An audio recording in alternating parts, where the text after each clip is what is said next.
जय हिंद। नमस्कार साथियों, जैसा कि आप सभी जानते हैं हम इसमें एनसीईआरटी एससीईआरटी के पैटर्न पर प्रैक्टिस सेट को पढ़ने वाले हैं, जो आपके एग्ज़ाम के लिए काफ़ी इंपॉर्टेंट है। ये देखिए, अभी प्रैक्टिस सेट हमारे पास आया है, काफ़ी इंपॉर्टेंट प्रैक्टिस सेट है। अभी आपका जो नवीन सर कराते हैं ना, गंगा नदी के मतलब किनारे पे जो आपका प्रैक्टिस सेट कराते हैं, वो भी प्रैक्टिस सेट आया है। तो इसको हम देखते हैं कौन कौन सा प्रश्न इसमें दिया गया है ना, इसको सॉल्व करेंगे। तो चलिए स्टार्ट करेंगे। देखिए, हमारे पास एनसीईआरटी की बुक भी है, आप देख सकते हैं। तो आप यहाँ पे देख सकते हैं, देखिए एनसीईआरटी की बुक भी हम साथ में लेकर चल रहे हैं कि इसमें कौन कौन सा क्वेश्चन बन सकते हैं। देखिए यहाँ पे आप काराकोरम श्रेणी है, लद्दाख श्रेणी है, जास्कर श्रेणी है, ठीक है। ये देखिए काराकोरम, लद्दाख, जास्कर है ना, शिवालिक श्रेणी है। काफ़ी मतलब इंपॉर्टेंट चैप्टर है आपका, एनसीईआरटी वाले पार्ट है। तो एनसीईआरटी के बुक को हम लेकर चलेंगे साथ में, और कौन सा क्वेश्चन जो है प्रैक्टिस सेट में दिए गए हैं उनको भी हम सॉल्व करते चलेंगे, ठीक है। तो चलिए फटाफट स्टार्ट करते हैं। यहाँ पे देखिए प्रायद्वीपीय पठार का कुछ भाग दिया गया है इधर, बहुत मतलब काफ़ी बेहतरीन तरीके से इसमें सॉल्व करेंगे, ठीक है। अच्छा, तो चलिए स्टार्ट करते हैं पहले क्वेश्चन से।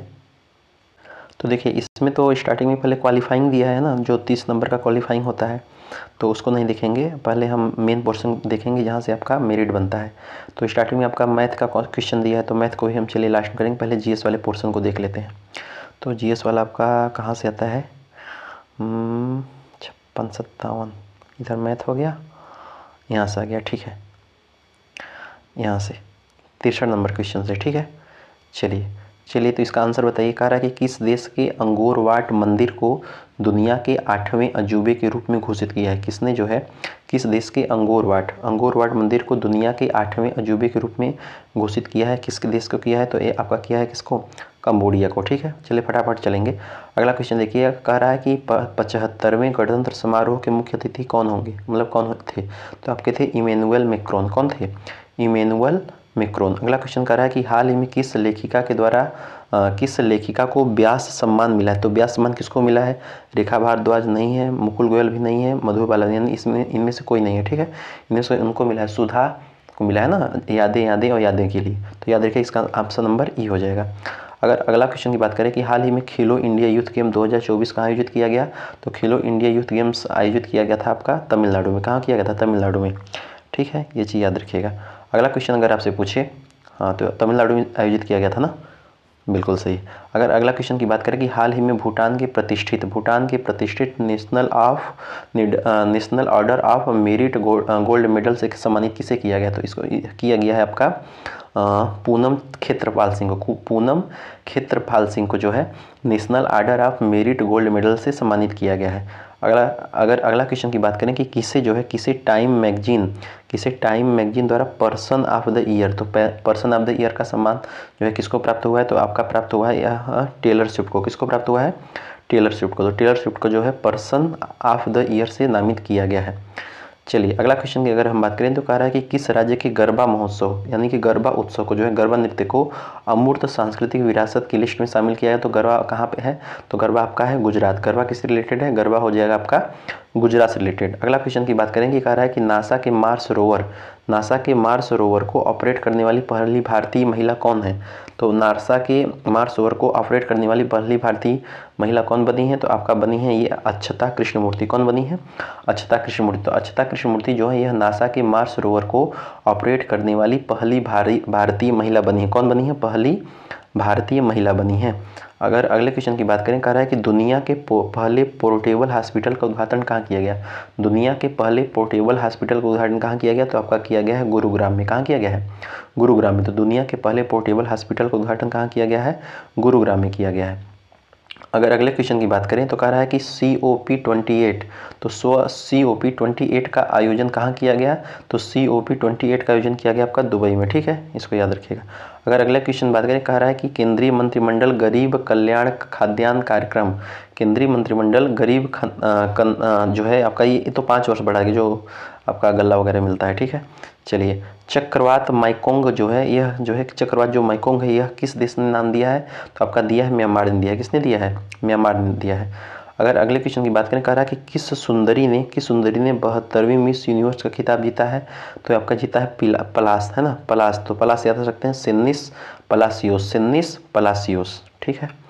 चलिए अगला क्वेश्चन क्या कर रहा है? अगला क्वेश्चन कह रहा है कि भारत के पहले अंतर्राष्ट्रीय cruise liner Costa Costa Serena के डोमेस्टिक सलिंग का उद्घाटन किसने किया? तो कोस्टा सिरेना के डोमेस्टिक सलिंग का उद्घाटन आपका किए हैं सर्बानंद सोनोवाल ने। किसने किया है? सर्बानंद सोनोवाल ने। हाल ही में जारी वर्ष 2023 की हुरून इंडिया परोपकारी सूची में किसे शीर्ष स्थान प्राप्त हुआ है? तो हुरून इंडिया परोपकारी सूची में जो है यह आपका प्राप्त हुआ है। इसमें जो है इनको किसको प्राप्त है? शिवनादर को। किसको हुआ है? शिवनादर को प्राप्त हुआ है।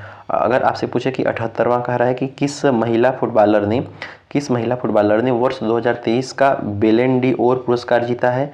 तो महिला का अगर पूछ रहा है तो इसका आंसर क्या हो जाएगा एतोना बोनामती। अब मेल में बात करें तो लियोनेल मेसी। ठीक है, याद रखिएगा। निम्नलिखित में से कौन सा किसी जल निकाय में घनत्व प्रवणता को दर्शाता है? कह रहा है कि घनत्व प्रवणता को कौन दर्शाता है? तो आपका दर्शाता है पिक्नो लाइन जो है यह घनत्व प्रवणता को दर्शाता है। अगले क्वेश्चन की बात करें, कह रहा है कि निम्नलिखित राज्यों में से भारत की सबसे बड़ी अंतर्देशीय लवणी आर्द्रभूमि कौन सी है? तो भारत की सबसे बड़ी अंतर्देशीय लवणी आर्द्रभूमि जो है कौन सी है? तो आपका हो जाएगा ये आपका हो जाएगा गुजरात ही है ना। तो गुजरात ही जो है अंतर्देशीय लवणी आर्द्रभूमि है। अगर अगले क्वेश्चन की बात करें, कह रहा है कि निम्नलिखित में से कौन प्राकृतिक रूप से पाई जाने वाली ग्रीन हाउस गैस सर्वाधिक ग्रीन हाउस जो इफेक्ट करती है? तो प्राकृतिक रूप से पाई जाने वाली ग्रीन हाउस गैस सर्वाधिक ग्रीन हाउस जो है इफेक्ट करती है, कौन करती है? तो ये आपका जो है इफेक्ट करती है जलवाष्प। कौन इफेक्ट करती है? जलवाष्प जो है सबसे अधिक इफेक्ट करती है। ठीक है, तो जलवाष्प क्या करती है? यह सबसे अधिक इफेक्ट करती है। क्योटो प्रोटोकॉल संबंधित है, तो क्योटो प्रोटोकॉल किससे संबंधित है? इसका आंसर बताइए। तो क्योटो प्रोटोकॉल आपका संबंधित है, बताइए, वायु प्रदूषण से, जलवायु परिवर्तन से, ओजोन संरक्षण किससे संबंधित है? तो क्योटो प्रोटोकॉल किससे संबंधित है? आपका जलवायु परिवर्तन संबंधित है। किससे संबंधित है? क्योटो प्रोटोकॉल जलवायु परिवर्तन से संबंधित है। अगर अगले क्वेश्चन की बात करें, कह रहा है कि निम्नलिखित में से कौन सी एक ओजोन परत की क्षीणता के लिए उत्तरदायी नहीं है? तो ओजोन परत के, देखिए एक बार ये क्वेश्चन पिछली बार में रिपीट हो चुका है। ठीक है, तो इसका आंसर क्या हो जाएगा? इसका आंसर हो जाएगा विलायक के रूप में प्रयुक्त मेथिल क्लोरोफॉर्म। अगले क्वेश्चन की बात करें, कह रहा है कि गेवियलियस यानी कि घड़ियाल में जो है बहुतायत मात्रा में, जो घड़ियाल जो होता है बहुतायत मात्रा में कहाँ पाया जाता है? तो घड़ियाल जो है बहुतायत मात्रा में आपका गंगा नदी में पाया जाता है। कहाँ पाया जाता है? गंगा नदी में पाया जाता है। भारत के किस राज्य में वन्यजीव अभ्यारण्य सबसे अधिक संख्या में? तो वन्यजीव अभ्यारण्य सबसे अधिक संख्या में कहाँ पे है? तो आपका महाराष्ट्र में है। कहाँ पे है? महाराष्ट्र में। ऊर्जा संकट से तात्पर्य क्या है? तो ऊर्जा संकट से अगर आपसे पूछे कि तात्पर्य क्या होता है, तो ऊर्जा के संकट से तात्पर्य क्या होता है? तो इसका आंसर बता दीजिएगा कोयला तथा पेट्रोल जैसे जीवाश्म ईंधन के समाप्त होने का खतरा। कोयला और पेट्रोल के जीवाश्म जैसे ईंधन के समाप्त होने का खतरा जो होता है, ठीक है, खत्म जो हो जाते हैं। अगर अगले क्वेश्चन की बात करें, कह रहा है कि धुआं में आंखों को प्रभावित करने वाला कौन सा शक्तिशाली उत्तेज होता है? धुआं में आंखों को प्रभावित करने वाला कौन सा शक्तिशाली उत्तेज होता है? इसका आंसर बताइए। तो इसका आंसर क्या हो जाएगा? इसका आंसर हो जाएगा पेरोक्सी एसिटिल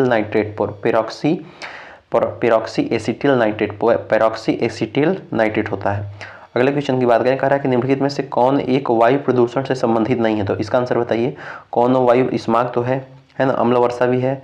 तो यूट्रोफिकेशन होता है, यह आपका वायु प्रदूषण से संबंधित नहीं होता है। नदी में जल प्रदूषण के निर्धारण के लिए घुली हुई मात्रा जो मापी जाती है, नदी में जल प्रदूषण के निर्धारण के लिए जो घुली हुई मात्रा मापी जाती है वह क्या होती है? तो इसका आंसर बताइए क्या होगा? इसका आंसर हो जाएगा ऑक्सीजन हो जाएगा। क्या हो जाएगा? ऑक्सीजन। अगले क्वेश्चन की बात करें, कह रहा है कि भारत की निम्नलिखित नदियों में से किसे जैविक मरुस्थल कहते हैं? तो जैविक मरुस्थल किसके कहते हैं भाई साहब? तो दामोदर नदी को जैविक मरुस्थल कहते हैं। ओके, निम्नलिखित में से कौन रूपांतरित चट्टान नहीं है? तो रूपांतरित चट्टान कौन सा नहीं है? तो हो जाएगा आपका संगमरमर है, क्वार्टराइज भी है, ग्रेनाइट जो है यह रूपांतरित चट्टान नहीं। तो ग्रेनाइट क्या हो जाएगा? ग्रेनाइट रूपांतरित चट्टान नहीं हो जाएगा। अगला क्वेश्चन की बात करें, कह रहा है कि अफ्रीका का सर्वोत्तम माउंट किलिमंजारो अफ्रीका का सर्वोत्तम शिखर माउंट किलिमंजारो अवस्थित है। तो यह कहाँ अवस्थित है? इसका आंसर बताइए। तो यह अवस्थित है आपका तंजानिया में स्थित है। कहाँ स्थित है? तंजानिया में स्थित है। ये देखिए बढ़िया क्वेश्चन है। कह रहा है कि पृथ्वी पर मूलतः एक विशाल भूखंड था जिसको क्या कहते थे? तो पृथ्वी पर स्थित जो है एक विशाल भूखंड था, उसको बोलते थे पेंजिया। क्या बोलते हैं? पेंजिया, है ना, पेंजिया। चलिए अगले क्वेश्चन की बात करें, कह रहा है कि निम्नलिखित में से कौन एक ब्लू नदी यानी नील नदी का स्रोत है? तो नील नदी का स्रोत कौन सा हो जाएगा? बताइए आंसर।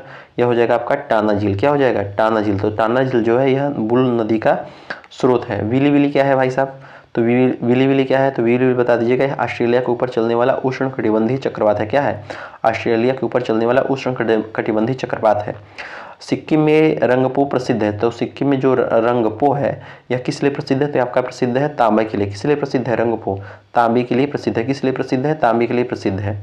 विंध्य शैलों में जो बृहद भंडार पाए जाते हैं वह क्या है? तो विंध्य शैलों में बृहद भंडार पाए जाते हैं आपके चूना पत्थर होते हैं। क्या होते हैं? चूना पत्थर। चूना पत्थर जो है बृहद भंडार पाए जाते हैं। भारत में प्रवेश करने वाले पश्चिमी विक्षोभ उत्पन्न होते हैं। भारत में प्रवेश करने वाले पश्चिमी जो विक्षोभ होते हैं वह उत्पन्न होते हैं, कहाँ से उत्पन्न होते हैं? तो पश्चिमी जो भाई साहब उत्पन्न होते हैं ना, ये आपके उत्पन्न होते हैं भूमध्य सागर से। कहाँ से उत्पन्न होते हैं? भूमध्य सागर से उत्पन्न होते हैं। अगले क्वेश्चन की अगर हम बात करें कि कह रहा है कि निम्नलिखित में से कौन अक्साई चीन का भाग है? तो अक्साई चीन का भाग कौन है बताइए फटाक से। तो अक्साई चीन का भाग भाई साहब कोई नहीं है, जो है ना, यह कोई नहीं है। ठीक है, कोई नहीं, सब अक्साई चीन का। ठीक है, इसका आंसर ऑप्शन नंबर ई हो जाएगा। ठीक है, 100वें क्वेश्चन की बात करते हैं। अगला क्वेश्चन क्या कर रहा है? अगला क्वेश्चन कर रहा है कि भारत के प्रादेशिक जल का विस्तार कितना है? तो भारत का प्रादेशिक जल का विस्तार जो है तट से 12 समुद्री मील तक होता है। कितना होता है? तट से 12 समुद्री मील, तट से 12 समुद्री मील तक का होता है। अगले क्वेश्चन की बात करें, कह रहा है कि डच ईस्ट इंडिया कंपनी ने किस वर्ष अपनी फैक्ट्री पटना में स्थापित की? तो डच ईस्ट इंडिया कंपनी कब अपनी फैक्ट्री जो है पटना में स्थापित की? तो अगर हम इसको डिटेल्स से बात करें तो जो डच इंडिया कंपनी है आपका जो है 1632 में, कब? 1632 में जो है अपनी फैक्ट्री पटना में स्थापित की। कहाँ पे स्थापित की? पटना में स्थापित की। ठीक है, तो जो डच है यह भारत में आने वाली दूसरी यूरोपीय कंपनी थी। कब आई थी? 1602 में आई थी। कब आई थी? 1602। 1632 में जो है आपका पटना में स्थापित की थी, पटना में स्थापित की थी। ठीक है, ये चीज़ याद रखिएगा। डच जो है यह जो है क्या बोलते हैं किसके लिए थी? डच की रुचि किस में थी? तो डच की जो रुचियाँ थी यह आपका चीनी में थी, सूती वस्त्र में थी, अफीम में थी। ठीक है, ये चीज़ याद रखिएगा। अच्छा, एक चीज़ अगर हम बात करें कि डच को पराजित किसने किया था? तो डच को पराजित किया था अंग्रेजों ने। कब किया था? वेदरा के युद्ध में। ठीक है, वेदरा के युद्ध। ठीक है, तो जो वेदरा का युद्ध होता है इसमें जो है डच को पराजित कर दिया गया था, तब डच की जो है समाप्ति हो गई थी। ठीक है, तो कब हुआ था? ये आपका 1759 में हुआ था। 1759 में हुआ था, यानी 25 नवंबर 1759 को। ठीक है, तो 25 नवंबर 1759 को जो है डचों को जो है अंग्रेजों ने पराजित कर दिया था। चलिए, अगला क्वेश्चन की अगर हम बात करें कि भारत के विभाजन के समय कांग्रेस का अध्यक्ष कौन था? तो भारत के विभाजन के समय कांग्रेस के अध्यक्ष कौन थे? तो कांग्रेस के अध्यक्ष थे उस समय जेबी कृपलानी। तो इंडियन नेशनल कांग्रेस के अध्यक्ष कौन थे? उस समय थे जेबी कृपलानी। ठीक है, याद रखिए। अच्छा, अगर आपसे पूछ ले कि कांग्रेस का स्थापना कब हुआ था, तो बता सकते हैं एकदम ये क्वेश्चन 1885 में। कब हुआ था? 1885 में। कहाँ पे? बम्बई में। ठीक है, गोकुल तेजपाल सिंह जो कॉलेज था वहाँ पे हुआ था। पहले अध्यक्ष कौन थे? तो पहले अध्यक्ष आपके WC बनर्जी थे। ठीक है, ये चीज़ याद रखिएगा। तो अगर आपसे पूछ रहा कि भारत के विभाजन के समय भारतीय राष्ट्रीय कांग्रेस का अध्यक्ष कौन था? तो जेबी कृपलानी थे। यह जो है 1946 में, हाँ 1946 में अध्यक्षता कर रहे थे। कहाँ पे? मेरठ में। कहाँ पे कर रहे थे अध्यक्षता? मेरठ में कर रहे थे, है ना। चलिए, अगला क्वेश्चन की बात करें। कह रहा है कि असहयोग आंदोलन के दौरान बिहार में कृषकों का नेतृत्व किसने किया? तो कह रहा है कि बिहार में कृषकों का नेतृत्व किसने किया था? तो आपके किए थे एक स्वामी विद्यानंद। तो स्वामी विद्यानंद जो है ये आपके बिहार में कृषकों का नेतृत्व किए थे। किसका किए थे? कृषकों का नेतृत्व किए थे। ठीक है, तो जो स्वामी विद्यानंद है ये आपके गांधी जी के चंपारण सत्याग्रह से काफ़ी प्रभावित थे, है ना, चंपारण सत्याग्रह से काफ़ी प्रभावित थे। ये चीज़ याद रखिएगा। अगला क्वेश्चन की बात करें। अगला क्वेश्चन कह रहा है कि बिहार जो है, बिहार राज्य में गंगा के किनारे स्थित जिलों की संख्या कितनी है? तो बिहार में गंगा के किनारे स्थित जिलों की संख्या कितनी है? तो स्थित जिलों की संख्या है आपका लगभग 12 है। कितना है? 12 है। तो जैसे ये आपका बिहार हो गया। ठीक है, तो ये बीच से गंगा जाती है ना, तो वहाँ पे बक्सर, भोजपुर, सारण, वैशाली, पटना टाइप के मतलब कई सारे लगभग 12 राज्य आते हैं, 12 जिले आते हैं। अगर 105वें की बात करें, कह रहा है कि 1923 में स्वराज पार्टी का गठन किसने किया था? तो 1923 में स्वराज पार्टी का गठन किए थे आपके हाँ, तो ये तो एक है CR चित्तरंजन दास और मोतीलाल नेहरू। ये दोनों ऑप्शन नंबर से हो जाएगा। तो चित्तरंजन दास और मोतीलाल नेहरू ने जो है स्वराज पार्टी का गठन किया था। ठीक है, ये चीज़ याद रखिएगा। स्वराज पार्टी का उद्देश्य क्या था? अगर आपसे पूछ ले कि स्वराज पार्टी का उद्देश्य क्या था, तो यह इसका उद्देश्य था कि जो 1919 के एक्ट के तहत जो अधीन मतलब चुनाव में, उसमें क्या था कि मतलब सदन के अंदर जाकर ब्रिटिश सरकार की वास्तविक स्थिति को क्या करना था? उजागर करना था, है ना। ये चीज़ याद है। स्वराज पार्टी की स्थापना कहाँ की गई थी? तो ये आपका अगर की गई थी तो अपने इलाहाबाद में। कहाँ पे? इलाहाबाद। ठीक है, ये चीज़ याद रखिए, इलाहाबाद। अगर आपसे पूछ लें कि एक चीज़ और, वही 1923 में हुआ ना। 1924 की अगर हम बात करें तो 1924 में आपका हुआ था एक बहिष्कृत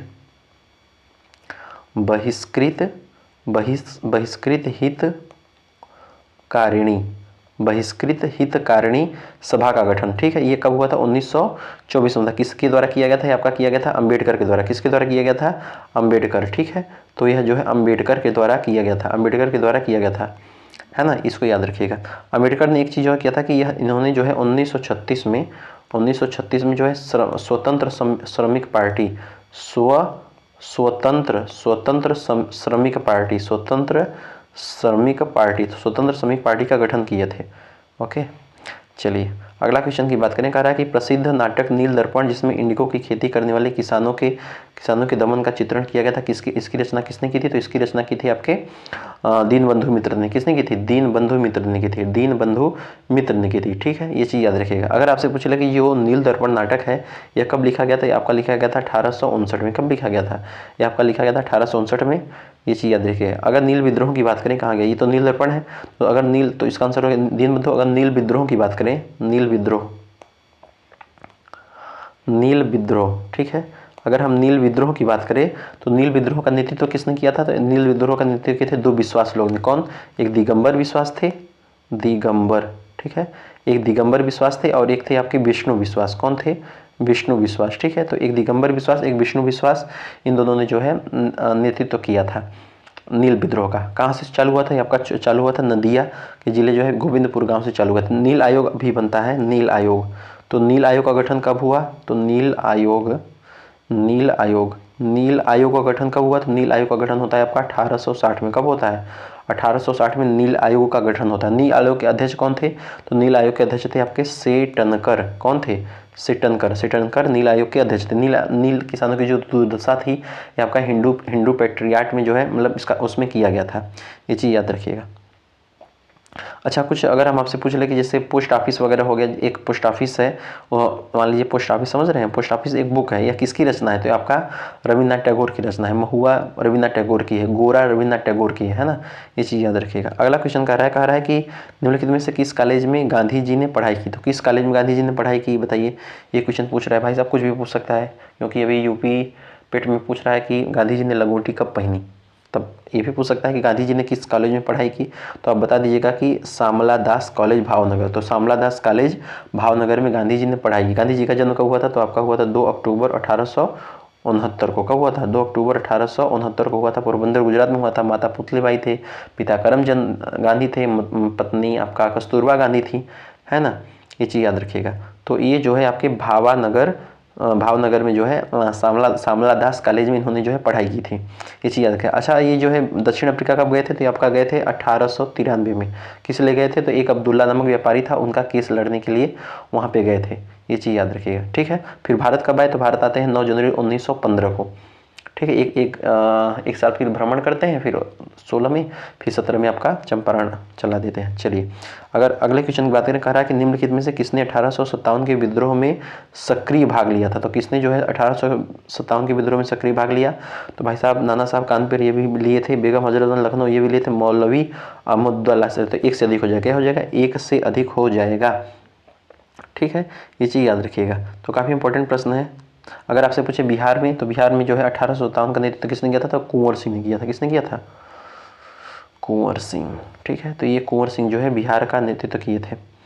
अगर आपसे पूछे कि क्या बोलते हैं 1857 की क्रांति के समय भारत का गवर्नर कौन था? तो उसमें भारत का गवर्नर था लॉर्ड कैनिंग। लॉर्ड कैनिंग कौन था? लॉर्ड कैनिंग था, ठीक है, लॉर्ड कैनिंग थे।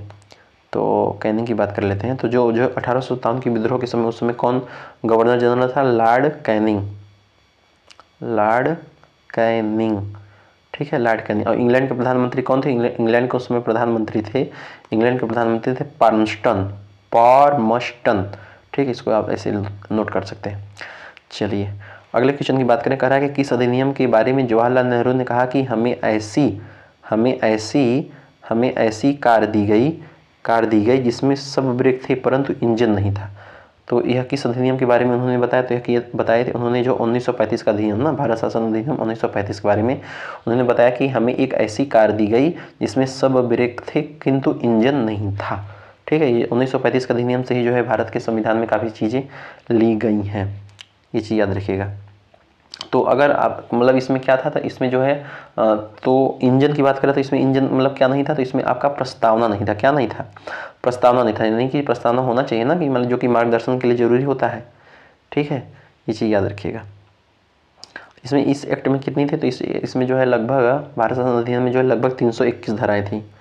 321 धारा और 10 अनुसूचियाँ थी। ठीक है, 10 अनुसूचियाँ थी, ये चीज़ याद रखिएगा। भारत 1901 एक्ट को के द्वारा जो है किसको समाप्त कर दिया गया था, तो भारत परिषद संगठन को, भारत परिषद इंपॉर्टेंट है, भारत परिषद संगठन में प्रश्न आया हुआ है, इसलिए हम बता रहे हैं कि भारत परिषद संगठन को जो है 1935 के अधिनियम के तहत क्या कर दिया गया, समाप्त कर दिया गया। चलिए अगला क्वेश्चन कह रहा है कि दांडी यात्रा है यह कितने दिन चली, तो इसका आंसर बताइए फटाक से।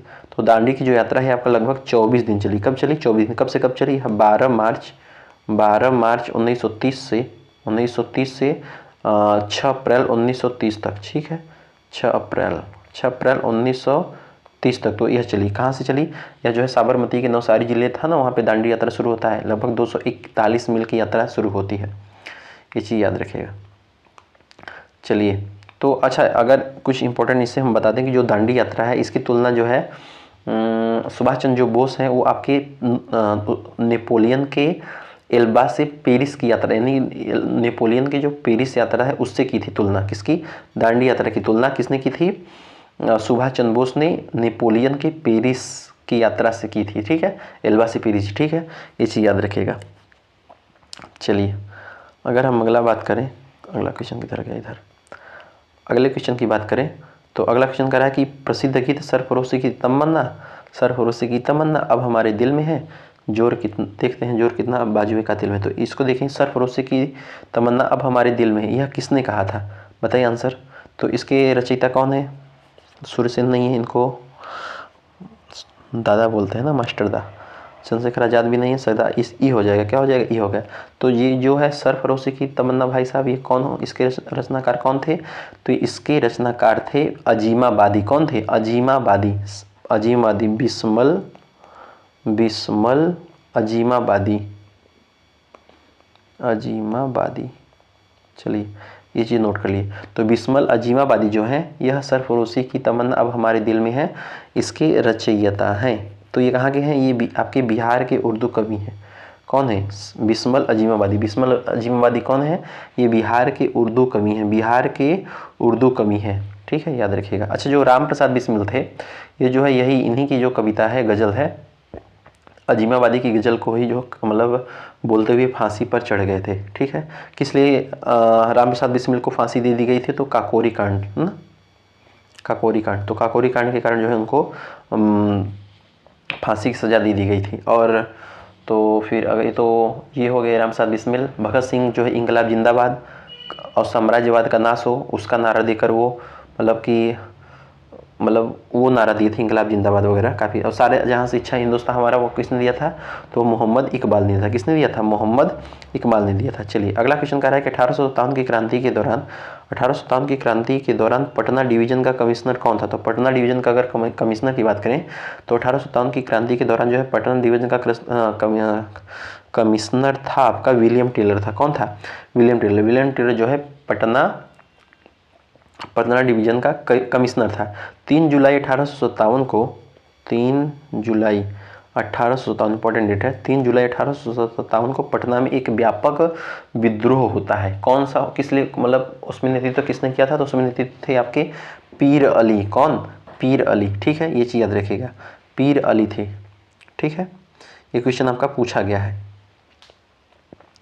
चलिए अगर हम अगला क्वेश्चन की बात करें, अगला क्वेश्चन कह रहा है कि 1904 में किसने अभिनव भारत सोसाइटी को संगठित किया? तो अभिनव भारत सोसाइटी को किसने संगठन किया? तो भाई साहब विनायक दामोदर सावरकर यानी वीडी सावरकर ने संगठित किया। इसकी स्थापना किसने की थी? तो इसकी स्थापना विनायक दामोदर सावरकर और उनके भाई एक थे गणेश दामोदर सावरकर, तो है ना, जीडी सावरकर और वीडी सावरकर। ठीक है, ये चीज़ याद रखिएगा। अभिनव भारत की जो सोसाइटी की जो शुरुआत है यह मतलब किस रूप में हुई थी? तो ये आपका हुआ था स्टार्टिंग में मित्र मेला के रूप में। किस में हुई थी?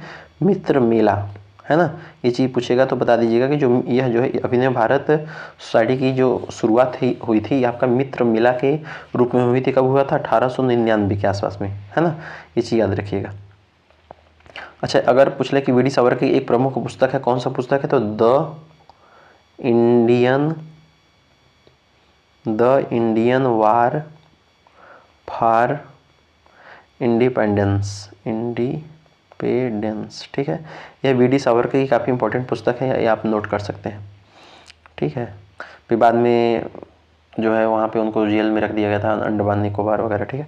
तो जो एक पोर्ट ब्लेयर है वहाँ पे उसका भी नाम शायद चेंज हुआ था, वी डी सावरकर अंतर्राष्ट्रीय हवाई अड्डा कर दिया गया था, ठीक है। ये चीज़ याद रखिएगा। सचिन नाथ सन्याल कौन थे? सचिन नाथ सन्याल थे आपका हिंदुस्तान रिपब्लिक एसोसिएशन के संस्थापक थे। चलिए, अगला क्वेश्चन कह रहा है कि 1941 में व्यक्तिगत सविनय अवज्ञा की नीति के द्वारा युद्ध के प्रयासों का शांतिपूर्वक विरोध करने का निर्णय किसने लिया? तो यह निर्णय किसने लिया था बताइए आंसर। तो गांधी जी लिए थे यार, है ना, गांधी जी लिए थे। तो इसमें गांधी जी है ही नहीं, तो एक से ऊपर में से कोई नहीं हो जाएगा, ठीक है। तो याद रखिएगा कि गांधी जी ने निर्णय लिया। देखिए, अगस्त के प्रस्ताव को पूरी तरह जो है उन्हें जो है अस्वीकार करते हुए कांग्रेस ने व्यक्तिगत सत्याग्रह के नेतृत्व में 1940 शुरू करने का निर्णय ले लिया।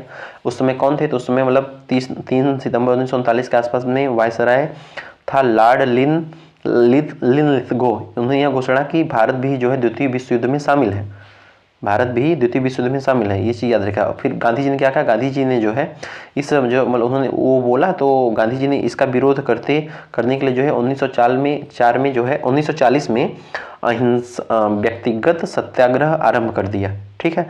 अगर पूछे कि व्यक्तिगत सत्याग्रह कब चालू हुआ, तो व्यक्तिगत जो सत्याग्रह है आपका चालू हुआ 17 अक्टूबर 1940 के आसपास, ठीक है। 17 अक्टूबर 1940 के आसपास में हुआ था। अगर आपसे पूछे कि प्रथम सत्याग्रही कौन बने, तो प्रथम सत्याग्रही बने आपके विनोबा भावे। कौन? विनोबा भावे, ठीक है, विनोबा भावे। दूसरे कौन बने? तो दूसरे बने आपके जवाहरलाल नेहरू। दूसरे कौन बने? जवाहरलाल नेहरू। तीसरे कौन बनते? तीसरे बनते हैं आपके ब्रह्मदत्त। कौन बनते हैं?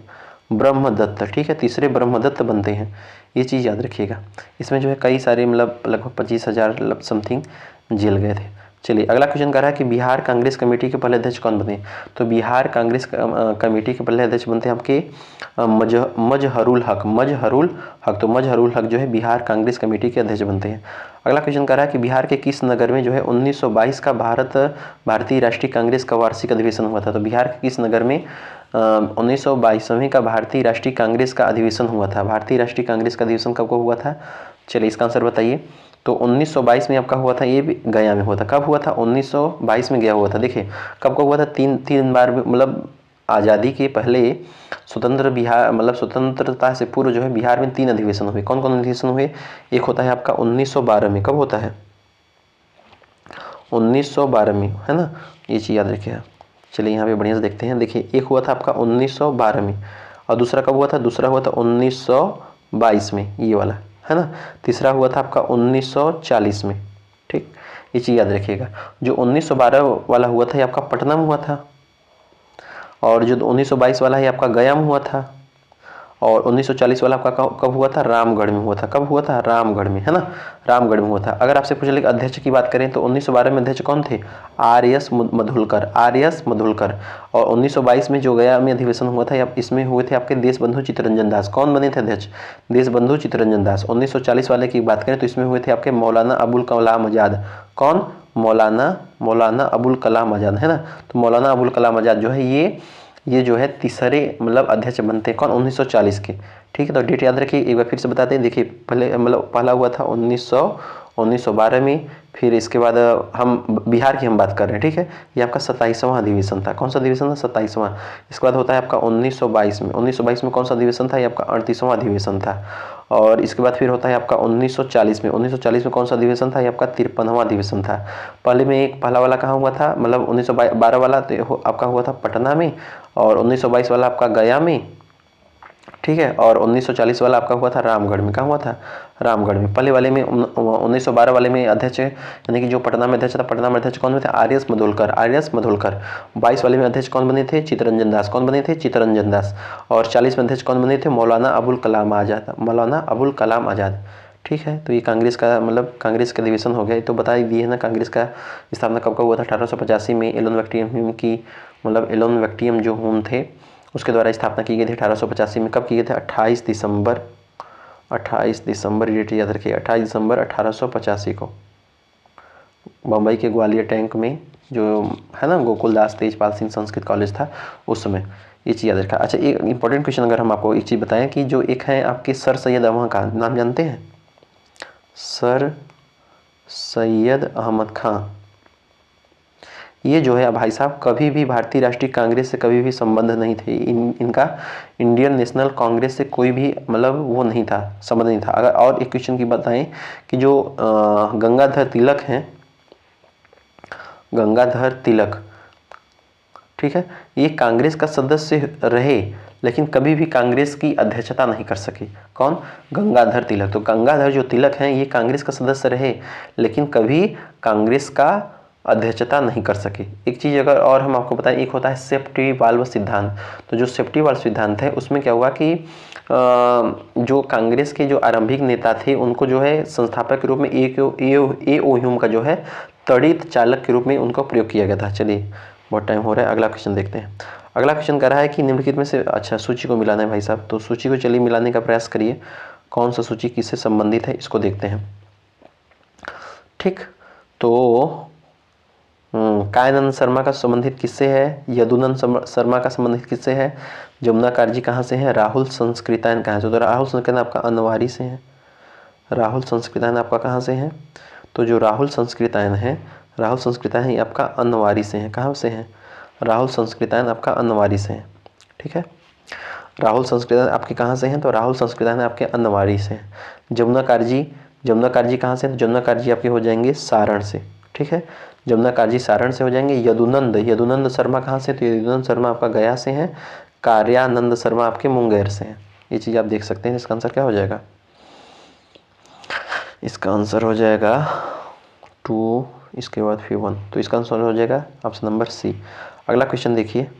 अगला क्वेश्चन कह रहा है कि निम्नलिखित में से कौन सा एक सुमेलित नहीं है। कह रहा है कि कौन सा एक सुमेलित नहीं, इसको बताइए भाई साहब। तो सच्चिदानंद सिन्हा कह रहा है कि निम्नलिखित में से कौन सा एक सुमेलित नहीं है। अच्छा, तो कह रहा है निम्नलिखित में से कौन सा एक सुमेलित नहीं, इसको बताइए। तो सच्चिदानंद सिन्हा इंडियन पीपुल, हाँ ये तो सही है, ये तो सही है। यश डागे नवयुग सुमेलित नहीं है। नवयुग तो उनका है ना यार, नवयुग उनका है, क्या बोलते हैं उनको, मुजफ्फर अहमद का है। नहीं तो इसका यही सुमेलित नहीं है। मोहम्मद अली का कॉमरेड है, ये तो इम्पोर्टेंट है, बताने का आवश्यकता नहीं है। ठीक है, ये चीज़ याद रखिएगा। अगर यश डांगे की बात करें, तो ये आपके उसके हैं 10 सोशलिस्ट के। कौन? 10 सोशलिस्ट के। ठीक है, 10 सोशलिस्ट के, तो 10 सोशलिस्ट के यश डांगे हैं। और नवयुग तो आपका मुजफ्फर अहमद हो गया। चलिए अगला क्वेश्चन देखते हैं। कह रहा है कि निम्नलिखित में से कौन जो है यह कांग्रेस डकैती से संबंधित नहीं है। कांग्रेस का यार काकोरी। ठीक है, कह रहा है कि निम्नलिखित में से कौन काकोरी से संबंधित नहीं है। काकोरी संबंधित नहीं है, इसका आंसर बताइए। तो इसका आंसर क्या हो जाएगा ना, कौन सा काकोरी ट्रेन से डकैती से संबंधित नहीं है, इसका आंसर क्या हो जाएगा, सुखदेव नहीं थे ना। ठीक, भगत सिंह, ठीक है, राजगुरु सुखदेव, तो ये नहीं थे, सुखदेव नहीं थे। ठीक है, सुखदेव जो है काकोरी ट्रेन डकैती से संबंधित नहीं थे। देखिए ये मतलब किस लिए होता है, तो यह जो है लाला लाजपत राय की मौत का बदला लेने के लिए जब मतलब योजना बनती है, तो उस समय जो है सैंडर्स की हत्या करने में जो है सुखदेव, भगत सिंह और राजगुरु का हाथ था। वहाँ पे था, कहाँ पे हाथ था, लाला लाजपत राय की मौत की हत्या करने के लिए वहाँ पे हुआ था।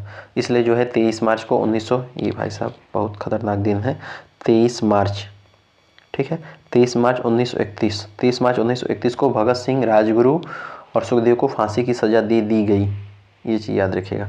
तो जो काकोरी ट्रेन डकैती है, इसका नाम भी अभी चेंज कर दिया गया है, 8 ट्रेन डाउन एक्शन, मतलब काकोरी ट्रेन एक्शन भी कर दिया गया। ठीक है, ये आपका जो है 9 अगस्त 1925 को सहारनपुर जो लखनऊ वाला लाइन है ना, वहाँ पे मतलब एक लोग जो क्या किए थे, मतलब ट्रेन को लूट लिए थे। ये चीज़ याद रखिएगा। अगर कुछ इंपॉर्टेंट क्वेश्चन की यहाँ पे बात करें तो देखिए मतलब जो काफ़ी लोगों को जो है इसमें मतलब काफ़ी लोग लूटे थे।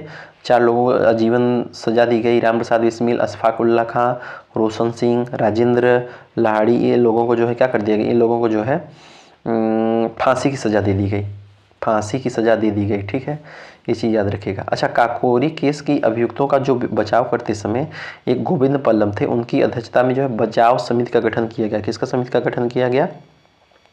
बचाव समिति। ठीक है, तो जो बचाव समिति का गठन किया गया था किसकी अध्यक्षता में किया गया? गोविंद बल्लभ पंत, गोविंद बल्लभ पंत। ठीक है, तो गोविंद बल्लभ पंत की अध्यक्षता में जो है बचाव समिति का गठन किया गया था। किसको? इन लोगों को बचाने के लिए, इन लोगों को बचाने के लिए। फिर काकोरी केस में क्या होता है, अभियुक्त के रूप में जो राम प्रसाद बिस्मिल थे, उन्होंने जो है इनको तो फांसी ज़्यादा दी गई थी, तो ये जो है अपनी फांसी से पूर्व जो दिए गए उनको दूध दिया जा रहा था उसमें, तो उस समय जो है मतलब उन्होंने कहा था कि अब मैं अपनी माँ का दूध पीऊँगा। किसने कहा था? राम प्रसाद बिस्मिल ने। किसने कहा था? राम प्रसाद बिस्मिल ने, राम प्रसाद बिस्मिल ने कहा था, है ना। ये चीज़ याद रखिएगा। सुमिरित नहीं, ये तो हो गया।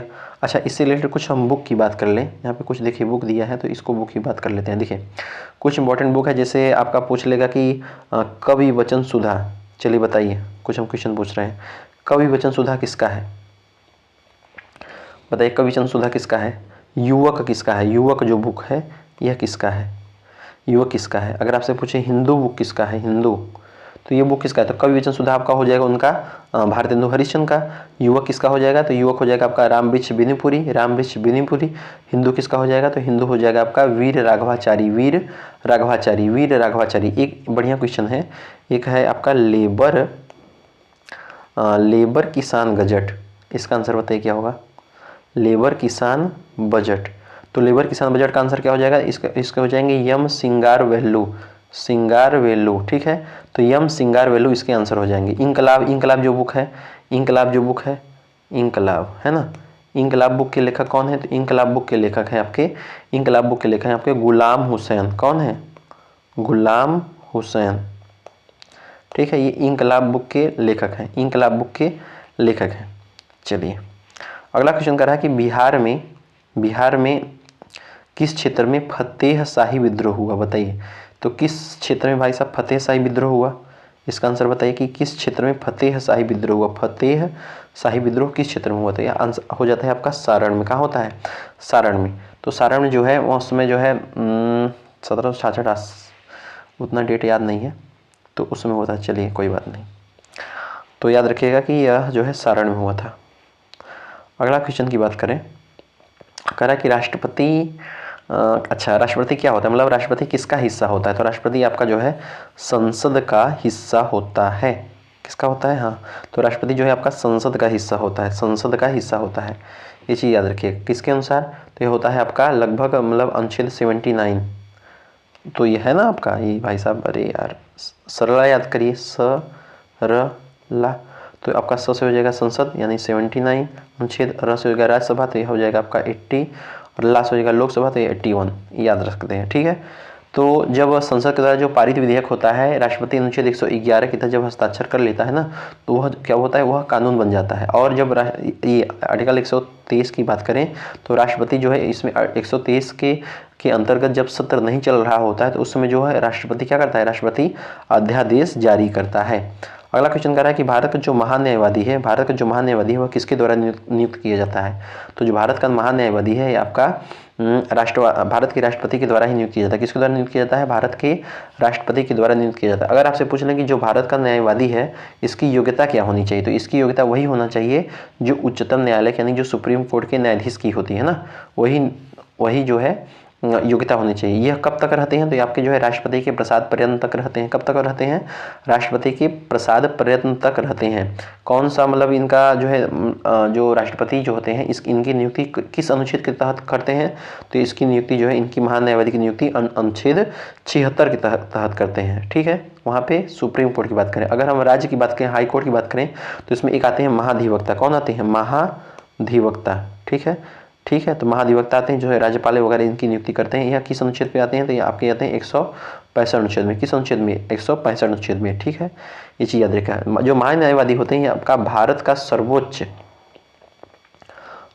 सर्वोच्च विधि अधिकारी होते हैं। कौन होते हैं, भारत के सर्वोच्च विधि अधिकारी होते हैं, भारत के सर्वोच्च विधि अधिकारी होते हैं। ओके, चलिए अगला क्वेश्चन देखते हैं। अगला क्वेश्चन कह रहा है कि ब्रिटिश शासनकाल में संविधान के विकास में कौन सा कानून ऐतिहासिक नहीं था।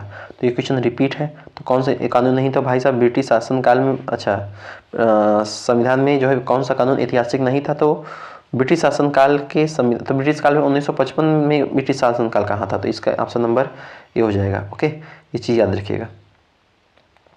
अच्छा 1935 इंपॉर्टेंट है, 1935 के बारे में हम तो आपको बता चुके हैं, ठीक है। चलिए अगर हम कुछ बात करें, संविधान की बात करें, तो इसमें जो है संविधान कब बना था, 2 वर्ष 11 माह 18 दिन में बना था, है ना। भारत का जो संविधान था, इसका मतलब निर्माण के लिए संविधान सभा का प्रस्ताव सर्वप्रथम किसने रखा था, तो सर्वप्रथम प्रस्ताव रखा था आपका 1934 में एम एन राय, ठीक है, एम एन राय ने रखा था। ब्रिटिश सरकार ने क्या कहा कि ब्रिटिश सरकार ने कहा कि जो अगस्त प्रस्ताव के द्वारा उन्होंने जो है ब्रिटिश सरकार ने माना कि भारत का संविधान जो है भारतीयों के द्वारा बनाया जाएगा। भारत का संविधान जो है अगस्त प्रस्ताव के द्वारा ब्रिटिश सरकार ने माना कि जो भारत का संविधान है वो अगस्त प्रस्ताव के द्वारा जो है भारतीयों के द्वारा बनाया गया। लेकिन जो है क्रिप्स मिशन आया, तो क्रिप्स मिशन के दौरान ब्रिटिश सरकार ने क्या कहा कि जो भारत का जो संविधान है वो आपका संविधान सभा के द्वारा बनाया जाएगा। किसके द्वारा बनाया जाएगा, संविधान सभा के द्वारा बनाया जाएगा। ये चीज़ याद रखिएगा। कैबिनेट मिशन के प्रस्ताव पे क्या होता है कि जो संविधान सभा का जो चुनाव होता है जुलाई अगस्त के 1946 के आसपास में होता है, ठीक है। अच्छा अगर आपसे पूछ ले कि संविधान सभा की जो रचना हेतु सर्वप्रथम विचार किसने दिया था, तो सर्वप्रथम आपके विचार दिए थे स्वराज पार्टी ने, है ना, वही देशबंधु चित्तरंजन दास, मोतीलाल नेहरू वाला, ठीक है। तो उन्होंने जो है स्वराज पार्टी, ठीक है, ये आपके इलाहाबाद में स्थापित हुए थे ना। तो यह जो है 1924 में इन्होंने जो है संविधान की रचना हेतु सबसे पहले प्रस्तुति दिए थे। चलिए अगला क्वेश्चन कर रहा है कि निम्नलिखित में से कौन सा अधिनियम बंदी प्रत्यक्षीकरण को स्थगित करने का आदेश देता था। तो बंदी प्रत्यक्षीकरण को स्थगित करने का आदेश देता कौन देता था, तो आपका देता था रौलैट अधिनियम 1919। तो जो रौलैट अधिनियम 1929 है, यह बंदी प्रत्यक्षीकरण को स्थगित करने का आदेश देता था। चीज़ याद है क्या। देखिए ये रौलैट एक्ट है, रौलैट एक्ट की बात करते हैं, कहाँ गया रौलैट एक्ट, ये आ गया। तो जो रौलैट एक्ट है यह किसके अध्यक्षता में आया, तो ये आपका आता है सिडनी रौलैट। सिडनी एक रौलैट थे, सिडनी रौलैट, ठीक है। सिडनी रौलैट की अध्यक्षता में मार्च 1919 में आता है। कब आता है, मार्च 1919 में आता है।